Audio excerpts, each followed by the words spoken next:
नमस्ते। हाम्रो नेपालमा ग्यास्ट्रिक भयो नभन्ने वा नसुन्ने त कोही छैन होला है। यो समस्या यति सामान्य भइसक्यो कि कतिले त यसलाई नेपाली रोग नै भन्न थालिसके। तर यो सामान्य लाग्ने ग्यास्ट्राइटिस आखिर हो के? किन हुन्छ?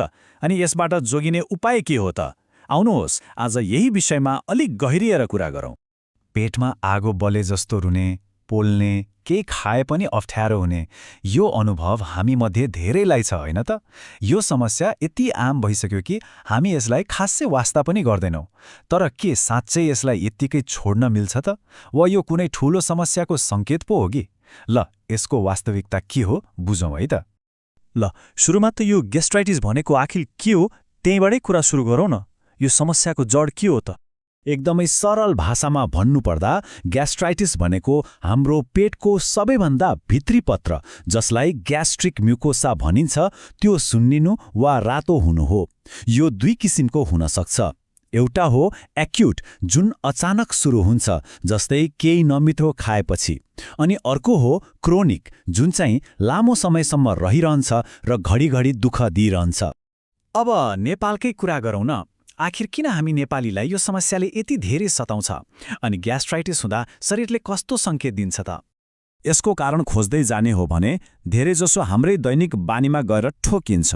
जस्तै समयमा खाना नखानु, बिहान उठ्नासाथ खाली पेटमा चिया वा कफी सुर्काउने बानी, अनि पिरो तारेको मसलेदार खानेकुराको सोख। यति मात्र कहाँ हो र? धुम्रपान र रक्सी सेवन, डाक्टरको सल्लाह बिना दुखाइ कम गर्ने औषधि मतलब पेनकिलर जथाभावी खानु, एच पाइलोली भन्ने ब्याक्टेरियाको सङ्क्रमण र अहिलेको यो दौडधुपको जिन्दगीले दिने तनाव, यी सबै मिलेर पेटको बारा बजाउँछन्। ग्यास्ट्राइटिस भएपछि कस्तो हुन्छ त? पेटको माथिल्लो भागमा आगो बले जस्तो, पोलेको जस्तो अनुभव हुन्छ। त्यही जलन कहिलेकाहीँ त छातीसम्मै आइपुग्छ। अनि हामी भन्छौँ अय्या मुटु पोल्यो वा एसिडिटी भयो भनेर। यसबाहेक पेट दुख्ने, पेट ढुस्स फुलेर गाह्रो हुने, घरिघरि डकार आइरहने, वाकवाकी लाग्ने र बिस्तारै खानामा रुचि नै हराएर जाने जस्ता लक्षणहरू पनि देखिन्छन्। तर एउटा लक्षण छ जसलाई चाहिँ कहिल्यै पनि हल्का रूपमा लिनु हुँदैन। यदि दिशा कालो अलकत्रा जस्तो आयो भने यो पेटभित्र रगत बगेको सङ्केत हुन सक्छ। यो एकदमै गम्भीर अवस्था हो। यस्तो देख्ने बित्तिकै एकछिन पनि ढिला नगरे डाक्टर कहाँ पुगिहाल्नुपर्छ। ल, समस्या र कारणहरू त थाहा भयो। अब लागौँ सबैभन्दा महत्त्वपूर्ण पाटोतर्फ, अर्थात् समाधान। यसको उपचार कसरी हुन्छ र हाम्रो जीवनशैलीले कति फरक पार्छ त? सबैभन्दा पहिलो र शक्तिशाली उपचार त हाम्रै हातमा छ। त्यो हो हाम्रो जीवनशैलीलाई अलिकति बदल्ने। यसका लागि 3वटा एकदमै सरल तर निकै प्रभावकारी नियम छन्। पहिलो, हरेक दिन सकेसम्म एउटै समयमा खाना खाने बानी बसाल्ने। दोस्रो, जतिसुकै व्यस्त भए पनि लामो समयसम्म पेटलाई खाली नराख्ने। र तेस्रो, तनावलाई व्यवस्थापन गर्ने। यसका लागि योग, ध्यान वा आफूलाई मनपर्ने कुनै काममा समय बिताउन सकिन्छ।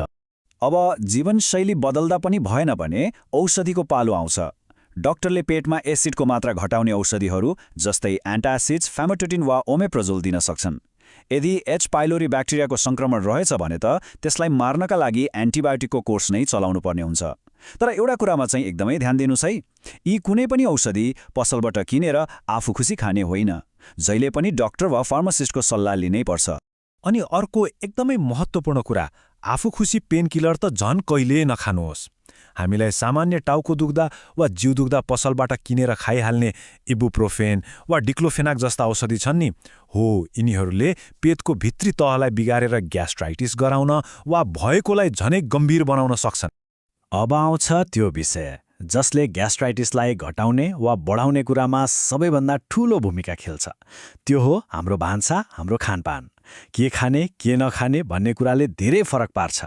हाम्रो पेटलाई के कुराले आराम दिन्छ र के कुराले बिझाउँछ भन्ने कुरा एकदमै सिधा छ। एकातिर छन् पेटका दुश्मनहरू, जस्तै पिरो तारेको, भुटेको, धेरै मसला हालेको खानेकुरा, अनि खाली पेटमा चिया, कफी, रक्सी, चुरोट र कोल्ड ड्रिङ्क्स। यिनीहरूलाई त सकेसम्म टाढै राख्नु पर्यो। अर्कोतिर छन् पेटका साथीहरू, जस्तै जाउलो, दलिया जस्ता नरम र झोलिलो खाना, तरकारीको सुप, केरा, स्याउ, ताजा दही, उमालेको खाना र प्रशस्त पानी। यिनीहरूलाई आफ्नो आहारमा समावेश गर्दा पेटलाई निकै आराम मिल्छ। ल, अब अन्त्यमा यो समस्यालाई फेरि फर्केर आउन नदिन के गर्ने र यो सबै कुराकानीको सार के हो त्यसमा लागौं। भनिन्छ नि, उपचारभन्दा रोकथाम नै बेस। ग्यास्ट्राइटिसबाट बच्नका लागि यी केही राम्रा बानीहरूलाई आफ्नो जीवनको हिस्सा बनाउनै पर्छ। समयमा खाने, पिरो तेलिलो कम गर्ने, धूम्रपान र मदिराबाट टाढा रहने, तनावलाई व्यवस्थापन गर्ने र सफा पानी तथा स्वच्छ खानामा ध्यान दिने। यी बानीहरूले ग्यास्ट्राइटिसबाट मात्र होइन, अरू धेरै रोगबाट पनि बचाउँछ। र जाँदा जाँदै एउटा कुरा चाहिँ मनमा राखिराखौँ है, ग्यास्ट्राइटिस सुन्दा सामान्य लागे पनि यसलाई व्यवस्था गर्दै गयो भने यसले भित्रभित्रै पेटमा अल्सर बनाउनेदेखि लिएर क्यान्सर जस्तो खतरनाक रोगको रूप पनि लिन सक्छ। त्यसैले आफ्नो शरीरले के भन्दैछ त्यसलाई सुनौ। पेटमा अलि लामो समयसम्म अप्ठ्यारो भइरह्यो भने अनुमानको भरमा नबसौं। तुरन्तै डाक्टर वा आफ्नो नजिकको फार्मासिस्टसँग सल्लाह लियौं। आफ्नो स्वास्थ्यको ख्याल राख्नुहोला, किनकि योभन्दा ठूलो सम्पत्ति अरू केही छैन।